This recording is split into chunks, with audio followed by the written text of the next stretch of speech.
there, I'm Dean Heskin. Thank you for tuning into our podcast, The Secret War on Cash. The title of the podcast itself comes from one of our most sought after or requested reports that we've ever put out, actually, in the 40 plus year history of our company, entitled The Secret War on Cash. And if you'd like to get a copy of that, I would encourage you, if you haven't already, to contact our office at 1-800-289-2646, or you can text us at 1-800-289-2646, that same exact number, and we can get you a copy of that report. Even if you have called us before and you haven't gotten that report, or you need another copy of it for someone, feel free to do that as well. And the reason we have this title, The Secret War on Cash, is because there is indeed a war taking place. And Chris, I've been kind of this article that we're talking about here today, kind of been waiting for something like this to happen. And we're talking about BRICS here in part, but it's also, it really is kind of speaking to what's happening against the US dollar, literally as we speak here today. And when I first read this title, Chris, and by the way, for those of you listening, this is Chris Agelastos, my co-host that I have with me. BRICS test digital currency bridge, and it says they settle payments in 7 seconds. Now, It's when I fast. first, yeah, well, it is fast, but when I first read this, I was like, okay, settles it in 7 seconds. And you think about, like, if you go to a store or a restaurant, and they swipe your card and the payments happen pretty quickly there. So I was like, okay, well, 7 seconds, that it seems like normal in today's day and age or today's society, until as you start getting into this article. And I wasn't actually aware of this. I'm familiar that in that the world has been utilizing the SWIFT system, which is United States and Western dominated payment system. But I wasn't aware that the SWIFT system took 3 to 5 days in order to settle payments. And to me, that in today's day and age, I mean, part of the processes we have when people purchase metals from us, if they pay by check, a cashier's check or a money market check will take a different duration of time. That's the banks put a holding period on that. A personal check takes a certain duration of time before the funds officially clear. So this Swift payment system, like, literally the clear time on it is pretty much like a check, like 3 to 5 days. So point being is that when you look at a new system that can finalize payments in 7 seconds, why in the world would anybody ever want to use the other alternative? And then Yeah. to add to that, Chris, and I know you're going to get into this as well, but this new system that they've been trying out, this 7 second system that's referred to as Mbridge, Mhm. the costs on what it takes to do it, the transaction fees, are 98% less. So Yeah. you have something that is, you can't even compare the two. And I'll just use the word immensely quicker. And we could also use the word immensely less expensive. So I don't why in the world, Chris, would anybody even want to use the Swift payment system when they have access to this Enbridge system? Yeah, you're right. I mean, cheaper and faster. And I think part of the problem is too, Swift has been around a long time. And I think their focus has more been, keeping the existing system running rather than making improvements. And with everything happening around the world, and sanctions and conflicts, and the U.S. having a big role in those international conflicts, I think it's motivated others to find alternatives. I mean, that's what BRICS has been, what their main focus has been. And of course, China is the leading member of that. So for them to develop and test this system makes sense for them. Now they still have to use SWIFT, to be clear, for any transactions they're doing with the United States and a lot of Europe. So there is still going to be obviously SWIFT transactions. They're not going to just flip the switch overnight. But they're saying here that just by joining BRICS with the Asian nations, which is ASEAN, which is Brunei, Cambodia, Indonesia, Malaysia, the Philippines, Singapore, Thailand. We've talked about them before. sort of another group, sort of like BRICS, that does a lot of trade together. By linking just those two organizations, they're saying this M-Bridge system would handle about 38 to 40% of global trade.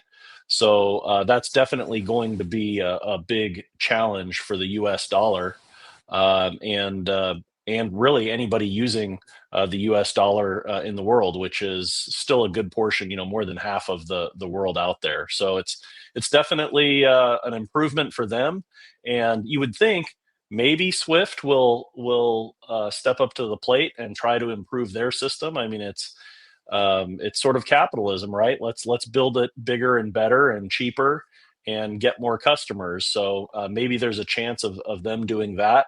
But at the same time, one of the big drivers for this is to distance themselves from the U.S. and the U.S. dollar. So I don't even know if that would be enough motivation for them to continue with the SWIFT system.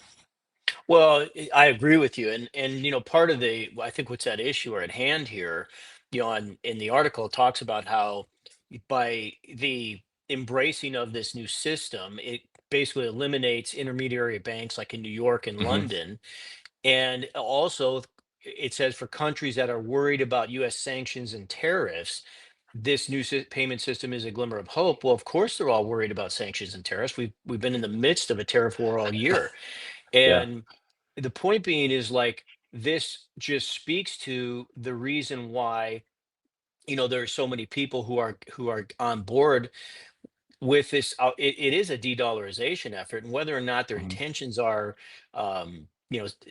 malicious, if you will, towards the US, that remains to be seen. But at the end of the day, they're kind of just looking out for themselves. And we've talked about this, Chris, and what's always kind of been concerned to me with everything that's going on with BRICS is that Hmm.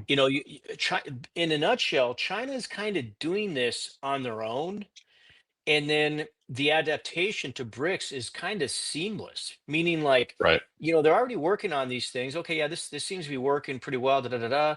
And now they bridge it into BRICS. And so they're kind of, it's kind of like a kind of lock and step with with one another in terms of them moving into, this new future, if you will. And Yeah. we've been in the finance business, you and I have, in the money business for a lot of a lot of years now, decades. And Hmm. one thing that's really critical is that when you are transacting, you want your money to be either where it needs to be as quickly as possible or in your hands as quickly as possible. When potentially bad things happen is when your money is left in limbo or stretched out for days at a time. And that alone, where that 3 to 5 day situation, that clear time that they have with Swift, just seems like the move to this new system would be a no-brainer. Now, Yep. continuing on in this vein here, the next article from the Daily Huddle, China processes, and I got to get this straight. It's 100 million, 100 billion, 175 trillion yuan across 189 countries as BRICS nations boost foreign access and basically it says it ditches dollar dependence. So Mhm. again, it's another article just speaking to this is no longer, in my opinion, something that is, hey, look what's happening. Look what we might see. I mean, it's happening before our very eyes. 175 trillion yuan, that's the equivalence of $24 trillion that was transacted between again these 189 countries just last year alone. Yep. And so, as you look at this, it's not a matter of, are are we going to see dollar usage and perhaps dollar dependence diminish? It's diminishing before our eyes because before they started accepting this payment system, that was $24 trillion that was probably in the dollar denominated payment system. That's exactly right. And again, I know a lot of people frame this as a battle, and some of it is certainly, a political battle and push for power across the world. But a lot of it is just simple economics and supply and demand. And if there's like we were talking about in the previous article, a quicker or cheaper alternative that gets me results faster, that maybe has less inherent risk, less things for me to worry about, through the process, people are going to tend to want to go that way. And they saw a 43% increase in 2024 versus the previous year. So, I mean, that's a big jump. I think most investors or businesses would be happy to see 43% growth in a year. That just gives you an idea of how quickly this is moving. And I think they said here, I don't, right, you may have touched on it, but 189 countries and 1,700 financial institutions now participating in this system. Foreign users rose 162% in 2025, 10 million new users. So this is something that is growing, and as we've all seen in this digital age, even just make a simple example and look at something like Instagram or TikTok, right? Anything in this digital age, once news gets out there, it can grow very, very rapidly and become a dominant world force. And that's what's happening with these alternative payment systems and BRICS and these other organizations looking for ways around their reliance on the US dollar. Anything that's going to help them speed that up, I think they're going to go for full speed ahead. And it's, again, I don't want to be a doom and gloomer, but this is certainly not a good thing for the United States and the US dollar. No, not at all. It's not doom and gloom. It's just the reality that we're living in. And as we've been talking about, the bottom line is that it'd be one thing if, again, we don't like President Trump, if that's what these countries were saying, and we don't like the dollar, we want to get rid of the dollar, and just whimsically they were jumping on board, these new payment systems, they were just jumping on board with BRICS. That would be one thing. But when they're jumping on board something that's more efficient, jumping on board Mhm. something that's more Right. effective, something that works, and also something that takes away a dependency that they had before, or basically a requirement that they had before to, again, only utilize dollars. You, in a way, you can't fault them for just using a better solution or a better alternative. What the US does to right this ship at this point, I have no idea, but I'm sure is going to be interesting to watch and give us plenty enough to talk about. So For sure. thank you for all that, Chris. And for Yeah. those of you who have tuned in today, we thank you as well. Thanks for doing so. We hope to have you back again. If you're not subscribed to this podcast, please do that as well, as we look forward to talking to you more in the future. Have a great rest of your day, great rest of your week, and we'll talk to you real soon. Take care.